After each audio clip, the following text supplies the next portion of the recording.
はい、カニ座の皆さんこんばんは。アストロカウンセラーのターラです。いつも動画のご視聴ありがとうございます。そしてお誕生日迎えている方はおめでとうございます。今回は7月23日までの、ちょっとこの期間に絞ってタロットリーディングさせていただきます。よろしくお願いします。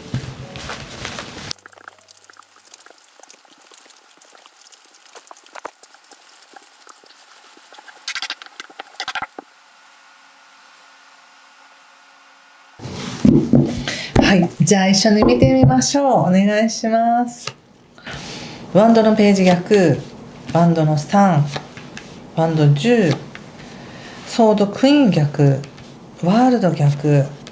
カップキング逆、そしてカップの10逆、はい、気をつけることで対策がソードキング逆と節制逆、そしてオラクルはソード10逆ですね。なるほどね。なんか必要なことが起こってる感じしますね。内間後ろも死神ですし、今こうやって誕生日を迎えてる方も過ぎた方ももちろんですけど、やっぱりお誕生日からお誕生日っていうのはなんか新しい自分になるっていうね、そういう時なんですよね。自分が生まれた時にいた太陽が一周回って1年経ってまた自分を照らしてくれるみたいな、その光の中にもう一度戻ってくるっていう感じがあるので、なんかこれまで見えてなかった自分っていうのが見えてきたりとか、新しい自分を発見しやすいみたいな、そういうタイミングなんですよね。で今ね世の中で起こってるようなこととか、この浮世のすごい流れっていうのが、蟹座さんはなんかそこに惑わされずに、本当に自分がどう進んでいくのかっていうことをちゃんと見ようとしているっていう感じもあります。これまでやってきた、結構ねコメントとか拝見してもこの1年大変でしたみたいなコメントも結構多かったりとかして、やっぱり運が強い時っていうのはそうやって動きますので、結構人生が、そこにすごく翻弄されたとか疲れたっていう方もいらっしゃると思うし、疲れたし大変だったかもしれないけど、ものすごくそれによって自分の人生がやっと整ったとか、次のステージを超えたとかっていう方もいらっしゃると思うので、この状態からちょっと落ち着いていきたいなみたいな感じがあるのかもしれませんね。だから積極的にこっからなんかやっていくっていうよりも、ふーってなんかもうちょっとやっと一山越えたぞみたいなところでちょっと休憩したいっていう感じもあるかもしれません。でもなんか私感じるんですけど、今のこの時点から見て、やっぱり自分の未来とか自分の現実世界とかね、そういうのなんか明るいものは見えていませんか？やっと超えたな、このまま穏やかにいきたいなもそうかもしれないし、なんかこれまですごく自分が抱え込んでいたことっていうものをちょっと置いて、ちょっと違う空気感で世界を見てるみたいな感じがあるので、この感覚で見ると本当に違うものっていうものは生まれてくるし、ご自身が感じている例えば辛いなとかしんどいなっていうことも超えて、ちょっとベールが剥がれるっていうかね、違う風に世界が見えるっていうのはとてもあるんです。でそれがカードでも出てるなと思いました。なので少し前までは大変と思っていたことも、ようやく超えたのかなみたいな感じもありますし、ただ積極的に動きたいというよりはちょっと体力を温存しておきたいなとか、ちょっとこれ以上はもうまだ忘れたくないです、ちょっと神経休めたいですみたいな感じがあって、全然休めてください、ゆっくりと。ただ単に傷ついたとか単に疲れたんだっていうんじゃないぞって感じがしてて、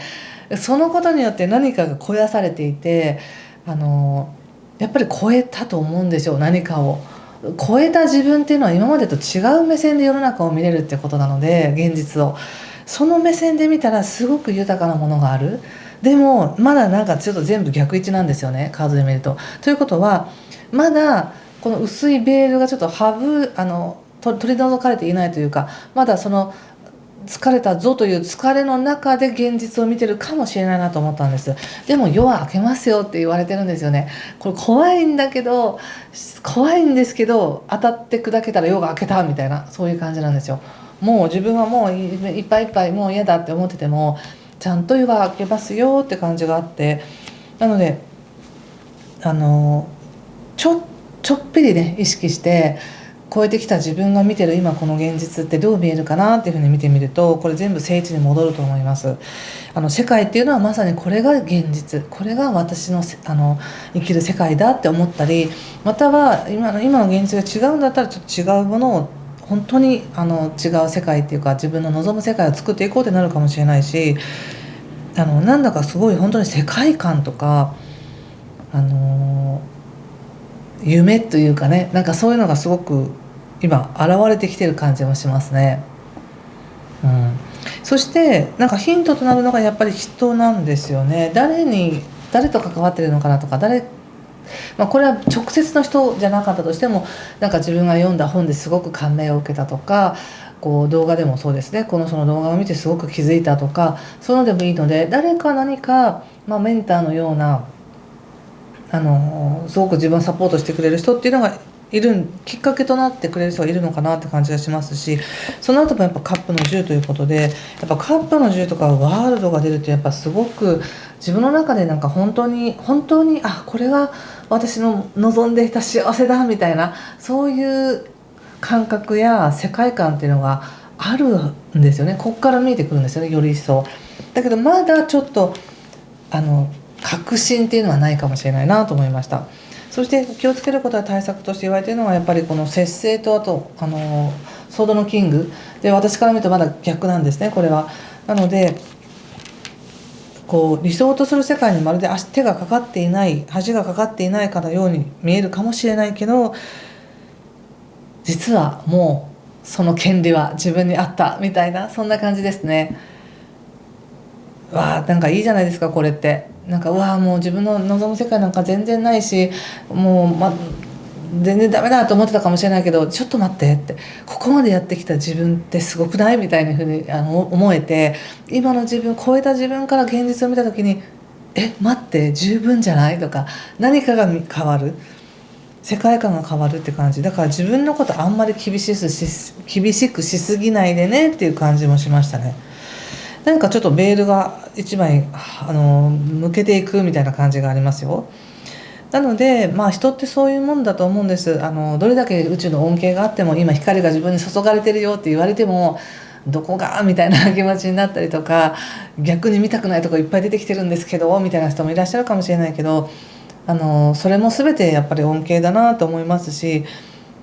それを受けて自分がどのように脱皮しているのか、どのように自分の波動っていうのは変わっていってるのかっていうところに焦点を当てていただくと、なんか全てがいい感じに見えるような気がします。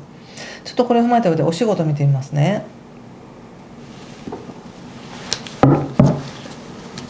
仕事、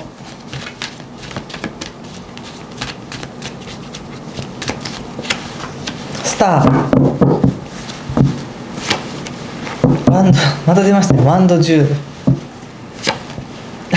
また出ましたね。なんかこれちょっと似たようなデッキ使ってるから余計同じカードが揃って、ワンド10でソードの10が2枚またダブルで出てきましたね。ということは、よっぽどこれまで本当にもう仕事嫌だよって思いながら頑張ってきたことがあるとか、なんか自分で自分を認めるためには許容範囲以上のことを自分が抱え込もうとしていたとか、なんかこれをできないとダメなんだ、一人前じゃないんだと思って頑張ってきたことがあるとか、あるかもしれないんですけど、それを超えるんですねって感じですね。でそれをもうできませんとか、もうやめますとかっていうことって、すごく自分自身をもう否定してしまうような気がしたり、もう自分にダメ出しの烙印を押してしまいそうな気持ちになるかもしれないけど、でも実は等身大の自分を認めるっていうことだったのかもしれないし、何者かになろうとしていたことをやめて、自分らしき日常が始まっていくっていう意味での夜明けなのかもしれないし、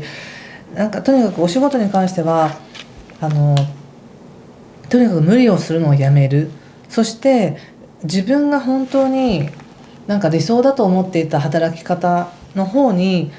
ちょっとシフトしていくのかなっていう感じがしますね。でこのスターのカードってまたちょっと不思議で、なんかこれね、ちょっとあんまりアップでは見せられないんですけど裸の女性が一つの水の中に足を入れていて、一つは陸の上でっていうことで、なんか理想と現実みたいなのがすごく関係していたりとか、あとその感情面もそうなんですけど、どう見られるかっていうよりも、ありのままの自分、もう素の自分で、今の素の自分と理想の世界っていうものをつないでいく、そういうなんか理想のカードなんですよね。でそれに対して自分はもしかしたら自分にそぐわないものを理想だと思ってそこに頑張って向き合ってきたのかもしれないし、で、それをやめるっていうのも一つの勇気がいることだけど、自分を大事にするっていうふうに考えたらお仕事に関しての捉え方も少し変わってきたりして、ごめんなさい、本当に私はこの仕事できないですってなるかもしれないし、気持ちの上でね、これ以上はしませんっていう宣言なのかもしれないし、何かそういうやっぱりちょっとクリアになっていくことが描かれてるなっていう感じがしました。で、あくまでもこれはやっぱり夜明けなんですよね。本当に自分にとって必要なものが始まっていくための夜明けです。ちょっと人間関係見てみましょうか。人間関係、ワンドの8、エンペラー、カップ10、めちゃくちゃいいですね人間関係めちゃくちゃいいです。多分ですけど、全体的に今こうやって自分の何かが終わろうとしていて、そして新しい世界が見えようとしてるんですけど、それって本当に自分がこっちからこっちに行くよっていうことではなくて、今この場にいるんだけど見え方が変わるってことなんだと思うんですよね。何かそしてそこに至るまでにやっぱりこの7月っていうのは宇宙の恩恵がある時期なんですけれども、同時に6月30日から7月24日までっていうのは水星が蟹座で逆行していて、水星っていうのはコミュニケーションや思考とかマインドとかビジネスにおいてなので、いろんなことを考えやすいんです、振り返ってみて。だから本当に過去のこととか自分がこれまでやってきたこととか、そういうことをこう振り返って自分の中に落とし込んでいって、これ以上はもうみたいな感じなのかもしれないし、そういういい転換期なんだなと思います。で、なおかつ人間関係って見たら、人間関係全く傷がないっていうか全く誰かとの関係において揉めてるという感じとか、そういうのが全然ないんですよ。ストレスがないっていうか、ただただ表に出てきてるのは関係性が活性しますみたいな、飛んでいきますみたいな感じがあって、これは自分がどこか遠くまで行くとか、誰かに会いに行くとか、その誰かとの関係が急に盛り上がるとか親しくなるとかっていう感じで勢いがすごくあるんですね。で、さらにその子にはエンペラーということで、自分は自分らしくあっていいんだという自信とか自負を持ってやっていくよっていうことと、でそれに対してすごく豊かな恩恵があるカップの10ということで、人間関係は関係性っていうのは関われば関わるほど自分の良さっていうものが見えてくるんじゃないかなと思います。特に関わりたいと思う人とは全然関われるし、より一層自分の良さが見えてくるのかなって感じがしましたね。いかがでしょうか。何か通じましたでしょうか。ヒントもらえたよっていう方は、いいねボタンやチャンネル登録やコメントで教えてください。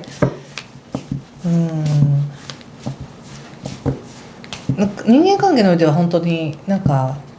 ものすごく穏やかだし、深い信頼関係があるって感じがあるので、そこ問題ないんです、全く全く。自分自身のことでの変化や、それに付随してちょっと仕事に関係する変化が大きいのかなって感じがしましたね。はい、ちょっとでは、最後にオラクルカードを引いてみます。7月23日まで、金田さんはこれかな。コンシャスステップ、よく出ますこのカード今回なので皆さんもこの絵柄を見てね、メッセージ受け取ってくださいね。何か意識的な一歩を踏み出すのかなって感じがしますし、本当にやりたかったことに本当に向かってていいよみたいな、そういうメッセージかなと思いました。はい、ということでありがとうございました。ぜひ素敵な時間をお過ごしください。失礼します。